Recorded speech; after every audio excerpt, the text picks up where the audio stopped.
A lot of solo business owners get stuck with content and visibility because they think there's a right platform. Should I be on Instagram? Should I start a YouTube channel? Or is writing on LinkedIn going to be easier?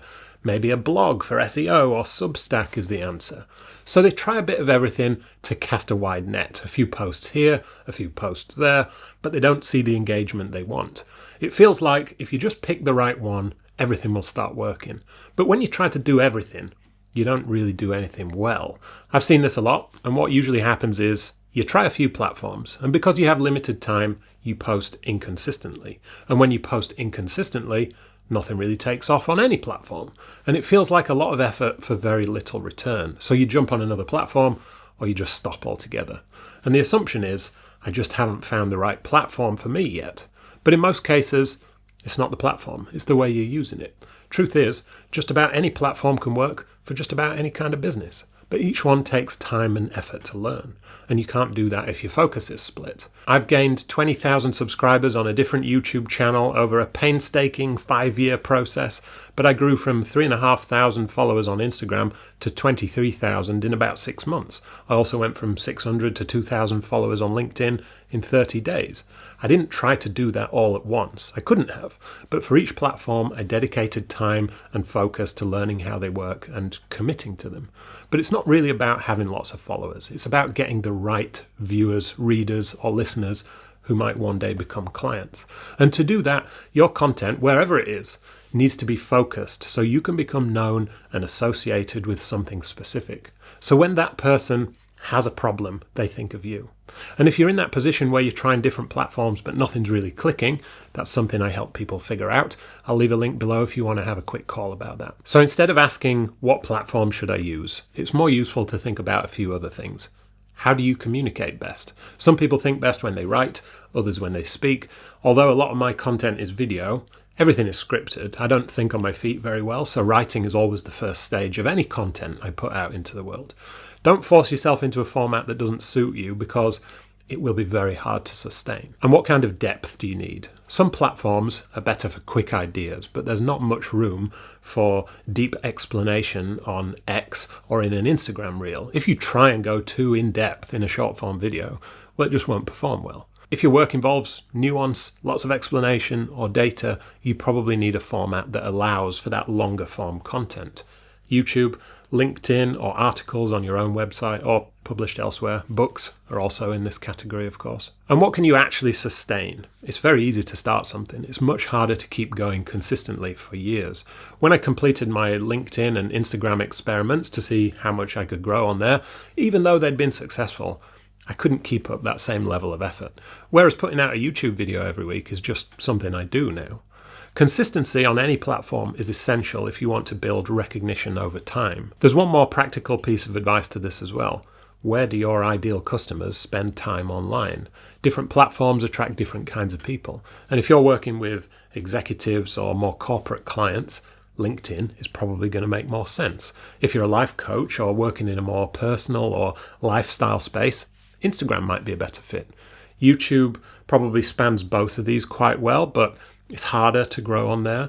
There's no perfect answer here because there are examples of coaches, therapists, and scientists who do incredibly well on Instagram and artists and photographers who are killing it on LinkedIn. But it is worth asking, where are the kinds of people I want to work with already looking? Because if you have the right message on the wrong platform, it might not land. So there are 4 things to consider: the right fit for you, the depth of your content style, the sustainability of different kinds of content, and the market reality of where your clients are actually spending time.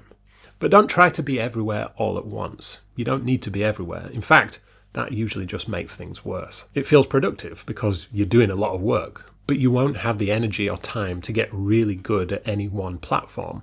It's much better to pick one, learn how it really works, improve slowly with each post or video, and commit to one platform. Each one has its own learning curve, and if you never stay in one place long enough to understand it properly, nothing really compounds.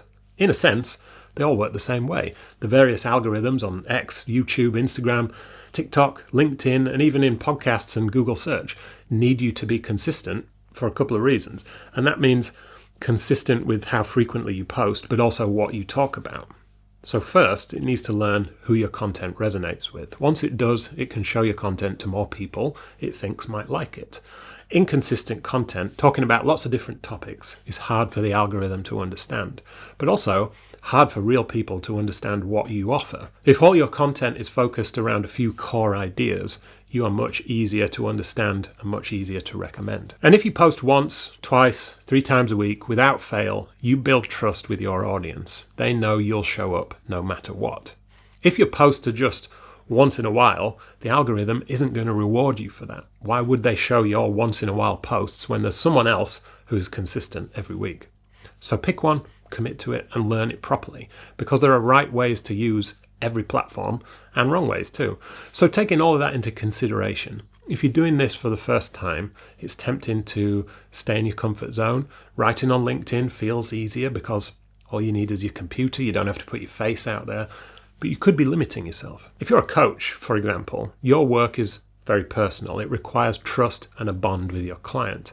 People aren't paying for information. They're looking for personal insights and specific ways of thinking, and they have to reveal a lot. Of course, the contracting and onboarding process makes them feel at ease, but it's very hard to build trust with text on a screen. They can get a good explanation of what you do and how you do it, but they can't really get a good feel for you. Video is different, and audio too. I'm thinking about podcasts specifically. When someone watches or listens to you speaking, even for a few minutes, they start to understand how you explain things, how you think, your mannerisms and your personality, and they can decide whether they trust you. So if someone is choosing between 2 coaches, one of them has videos where they show their personality and tone and style, and the other just has written posts, I would put money on who they're more likely to choose. So don't hide yourself away just because it feels uncomfortable. Nobody is good on camera the first time they try it, trust me. It's a skill that you can get better at though, and if you do, you'll attract the right people to you much more effectively. So the goal isn't to find the best platform, it's to choose one that fits how you communicate best, allows you to go deep enough for your specific topic, and helps people understand and trust you. Then it's about being consistent with your message and what you talk about so people start to recognize you for your work and your ideas. That's when things will start to grow and compound and the platform will start working for you. Because the goal isn't just to be visible, it's to be known for something and visible to the right kinds of clients. And if you're trying to figure out what visibility strategy actually fits you and how to become known for something specific, that's something I help people work through. There's a link below to book a free 20-minute call if you want to get clear on what actually fits you. See you next time.